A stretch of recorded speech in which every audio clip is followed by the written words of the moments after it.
আপনি যে আমার যে কোয়েশ্চেনটা করলেন জি যে একজন মুখ দিয়ে গালি দিয়েছে, আমি কি তাকে আঘাত করে উত্তর দিব কিনা, এটা হচ্ছে আবেগের প্রশ্ন।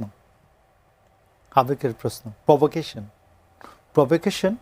প্রভোকেশন এটা অনেক সময় প্রভোকেশনে ইভেন মার্ডারকে প্রভোকেশন কিনা, আপনি তো হাইকোর্টে জি, জি। যখন আপনার বিচারে তখন আপনি খুঁজেন কি প্রভোকেশন আছে কিনা।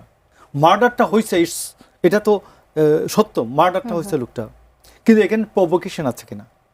আচ্ছা আপনি মারামারিটা হয়ে গেছে, এরপর আপনি মামলাটা ডিফেন্ড করবেন কি দিয়া, আচ্ছা যে আমি যে এইখানে প্রভোকেশনটা আছে কিনা, প্রভোকেশনটা যে পরিমাণ মারামারিটার থেকে বেশি হয়েছে কিনা।